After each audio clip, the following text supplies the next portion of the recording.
Hello guys, this is Akafusi.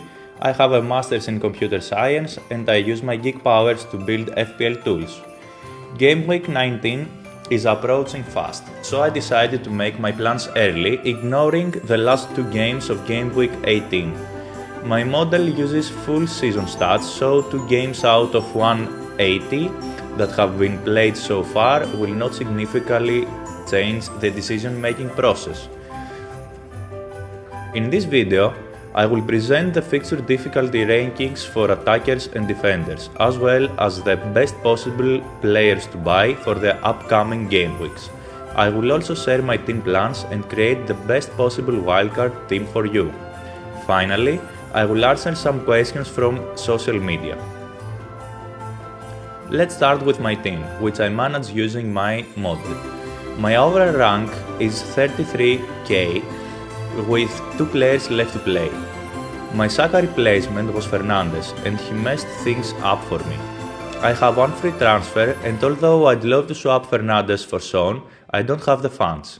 My likely transfer will be Munoz for Digne. Munoz is currently the most attacking fullback in the league and Crystal Palace has great fixtures. Here are the best fixtures for attackers from Game Week 19 to Game Week 25. Crystal Palace leads the FDR with a value of 1.09, meaning they are expected to score 9% more goals than usual over the next 7 games. Their next fixture is against Southampton at home, with a difficulty value of 1.49, currently the easiest fixture a team can have. Sarr and Munoz are the best options from Crystal Palace. On the other side, Wolves are at the bottom of the table with 0.80. Their fixtures are tough, so don't buy any Wolves players. If you own Cunha, consider planning a sale. Isaac is the best alternative right now. Later, we'll review a table with the best players in each position, so stay tuned. This table shows the fixture difficulty for defenders. Each value represents the likelihood of a team keeping a clean sheet. For example, Liverpool in Game Week 19 has a value of 0.27, meaning there's a 27% chance of clean sheet. Over the next 7 game weeks, Liverpool tops the list with 2.21, meaning that they are expected to keep 2.21 clean sheets. Arsenal is second with 2.14, but surprisingly, I don't have any Arsenal defenders in my wildcard team. I will explain why later. Here is a table with the best players from Game Week 19 to Game Week 25. This is the most crucial information for planning your transfers. Pause the video and take a screenshot of this table. Only 2 defenders make it into the top players, Munoz and Milenkovic. Both are very affordable and if you need a defender, they are no-brainer choices. Munoz has 0.22 expected goals per 90 minutes, which is crazy for a defender. Milenkovic is also a significant threat from set pieces and Forest has a solid defense. Now, here's the table for all defenders. Gvardiol, Arnold, Gabriel and Saliba are the best premium options. If you already have them, don't sell. But if you need to buy a defender, go for Munoz or Milenkovic. Let's return to the full table and discuss midfielders. Salah and Palmer are far ahead in predicted points and are essential in my opinion. Every team should have them. Son is next, he's expensive, but if you can fit him into your squad, he's a great choice.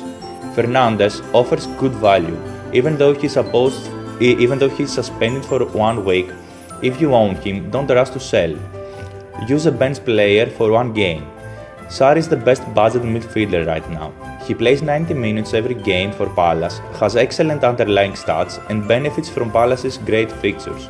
If you need a cheap midfielder, Sarr stands out. In the forward line, Haaland tops the list, but with a price tag of 14.9, he's a hard avoid in my opinion. The best forward is Isaac, with a significant gap between him and the next option. Watkins is high on expected points, but Duran is a long-term threat. Avoid Watkins and consider Jackson and Solanke instead.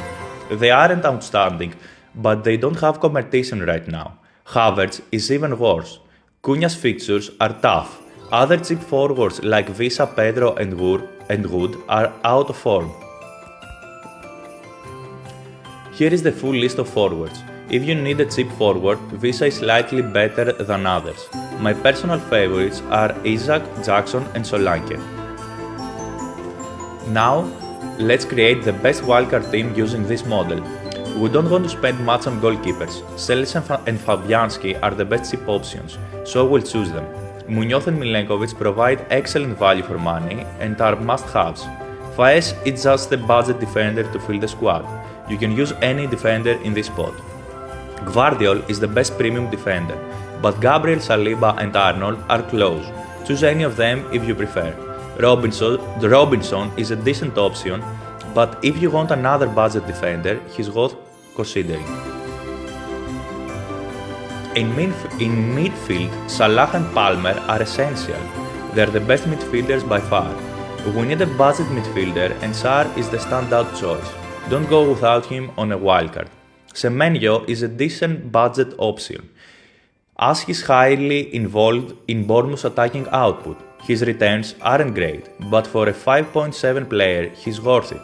Son is pricey at 9.8, but Spurs' attack is on fire. Son is their main threat, plays every game and takes penalties. Fernandes and Mbemo are excellent alternatives if you can't afford Son. In the forward line, start with Isaac. Jackson and Solanke aren't amazing, but no cheaper forwards seem capable of outscoring them right now. If you can't afford Solanke or Jackson, Visa is the next best option. Now, let's answer some questions of your social media. Man City fixtures are good. Is Haaland viable right now? The answer is no. At 14.8, Haaland needs to score more than 1 goal per game to justify his price, and he isn't doing that right now. The sacrifices required to fit him into your team aren't worth it. Is Wood a good budget forward? No, he isn't. Forest fixtures are terrible, and Wood's underlying stats don't justify picking him over more expensive forwards like Jackson. He is not a priority sell, but don't buy him either. Is Ahmad a good budget midfielder? No, he isn't. Ahmad had a couple of good games, but that can happen to any player. Sarr has better expected assists, double the expected goals, and better fixtures. If you have Ahmad, hold him. If you need a cheap midfielder, Sarr is the better choice. Should you go for Man City attackers given their good fixtures? No.